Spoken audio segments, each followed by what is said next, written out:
Hi friends, welcome to Malika Badinath வீட்டு சமையல். இதை பார்க்குறதுக்கு ஒரு சாலட் மாதிரி தெரியுது இல்லைங்களா? ஆனால் இது ஒரு ரைஸ். இதையே மைக்ரோவேவ் அவனில் எப்படி ஒரு ஷார்ட் பீரியடில் ரொம்ப சுலபமாக யார் வேணால் குக் பண்ணலாம் அப்படின்னு சொல்லிட்டு காமிக்க போகிறாங்க. இதுக்கு பேர் மலேசியன் ரைஸ். மலேசியன் ரைஸுக்கு நாசி லாமான்னு சொல்லுவாங்க. அப்படின்னா கோகோனட் மில்க் ரைஸ்ன்னு அர்த்தம்.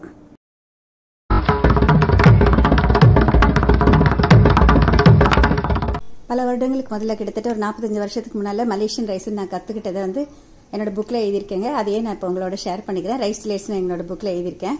இங்கே நான் எடுத்து வச்சுருக்கிறது பார்த்தீங்கன்னா ஒரு சின்ன கப் அளவு பாஸ்மதி ரைஸ். எந்த கப்பில் அளக்குறீங்களோ அதில் 2 மடங்கு அளவு தேங்காய் பால். இங்கே வச்சுருக்கிறது பார்த்தீங்கன்னா 1/4 கப் அளவு மாங்காய் துருவல், பாதி வெள்ளரிக்காயை துருவி வச்சுருக்கேன், தண்ணியை புழிஞ்சிட்டு வச்சுருக்கேன். பைனாப்பிள் ஸ்லைஸ் ஒன்று நல்ல பொடியாக கட் பண்ணி வச்சுருக்கேன். ஒரு மீடியம் சைஸ் கேரட்டை கிரேட் பண்ணி வச்சுருக்கேன். தகுந்த அளவு உப்பு, இங்கே எண்ணெய், கடலை எண்ணெய் எடுத்து வச்சுருக்கேன்.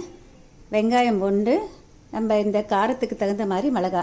இந்த மிளகாவை மட்டும் தண்ணியில் ஊற வச்சுருக்கேங்க. இப்போ இதை ரெண்டையும் சேர்த்து கொரப்பாக அரைச்சி கொண்டு வந்துடுறேன். இப்போ நான் இந்த மலேசியன் ரைஸ் மைக்ரோவேவ் அவனில் பண்ண போகிறேங்க. ரொம்ப சிம்பிளாக ஈஸியாக பண்ணிடலாம். பாருங்கள், இந்த பாஸ்மதி ரைஸையும் நல்லா கழுவி வச்சுருக்கேன். இதோட 1:2 தேங்காய் பால் சேர்த்துடலாம். இந்த மைக்ரோவேவ் அவனில் வைக்கிறப்ப ரைஸுக்கு கொஞ்சம் உப்பு குறைவாக போடணுங்க.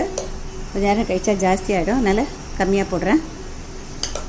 அதில் இந்த மாதிரி ஒரு வெங்காயத்தையும் சிவப்பு மிளகாய் காரத்துக்கு தந்தது 2 கொரப்பாக அரைச்சி வச்சுருக்கேன். இதையும் இதில் சேர்த்துலாம். இப்போ இதை நல்லா கலந்து விட்டுடலாம்.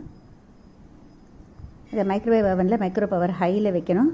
கிட்டத்தட்ட ஒரு 10 நிமிஷம் வைக்க போகிறேங்க. அதுக்கு முதல்ல இது மேலே பொங்கி வராமல் இருக்கிறதுக்காக கொஞ்சமாக ஒரு சொட்டு எண்ணெய் விட்டுடலாம்.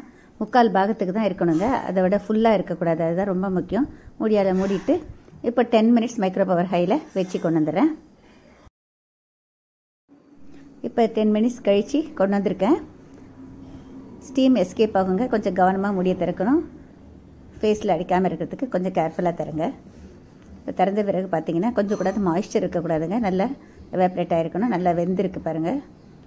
இந்த ஸ்டேஜில் தான் இப்போ இதுக்கு எண்ணெய் போடணும். நமக்கு எந்த அளவுக்கு எண்ணெய் தேவையோ அந்த அளவுக்கு எண்ணெய் போட்டுக்கோங்க. இது ரீஃபைண்ட் ஆயில். இதோட கேரட் துருவல், மாங்காய் துருவல், வெள்ளரிக்காய் துருவலை தண்ணி இல்லாமல் பிழிஞ்சிட்டு போடணும்.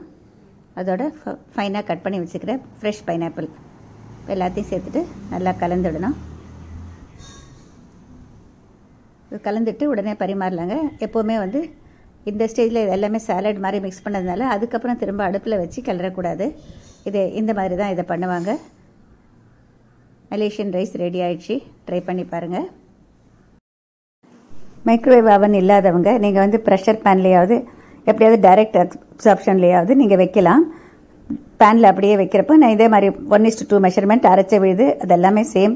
அதே மாதிரி மூடி வச்சுட்டு சமைச்சிக்கோங்க. மூடியை திறந்த பிறகு இந்த மாதிரி இந்த இன்க்ரீடியன்ஸ் எல்லாமே சேர்க்கணும். அவ்வளோதான். ரொம்ப சிம்பிளாக இருக்கும். இதுக்கு பொதுவாக சாலட் ஆயில் சேர்ப்பாங்க. அங்கே நம்ம ரீஃபைண்டு கிரவுண்ட்நட் ஆயில் யூஸ் பண்ணலாம். தப்பொன்றும் இல்லை. எந்த ஆயில் வேணாலும் நம்ம யூஸ் பண்ணலாம். ரொம்ப டேஸ்டியாக இருக்கும் இந்த ரைஸ். இதை போல் விதவிதமாக வித்தியாசமாக நிறைய கலவை சாத வகைகள், பிரியாணி, புலவு வகைகள் எல்லாம் தெரிஞ்சுக்கணுன்னாக்க நான் எழுதிய சமையல் புத்தகங்களில் ஒன்றான பிரியாணி கலவை சாதங்கள் புக் இருக்குது. அதே ஆங்கிலத்தில் ரைஸ் டிலைட்ஸ் அப்படின்னு சொல்லிட்டு இருக்குது. தெலுங்குலேயும் இருக்கும், கன்னடாலையும் இருக்கும். வேணுங்கிறவங்க எங்களை தொடர்பு கொள்ளலாம். இதே போல் உணவு மற்றும் ஊட்டச்சத்து பற்றிய பல விவரங்களை தெரிந்து கொள்ள மல்லிகா பத்ரிநாத் வீட்டு சமையலை சப்ஸ்கிரைப் பண்ணுங்கள். உங்களுக்கு புத்தகங்கள் வேண்டும்னா நாங்கள் அனுப்புகிறோம். ஸ்க்ரீனில் தெரிகிற முகவரி மற்றும் ஃபோன் நம்பருக்கு நீங்கள் தொடர்பு கொள்ளலாம்.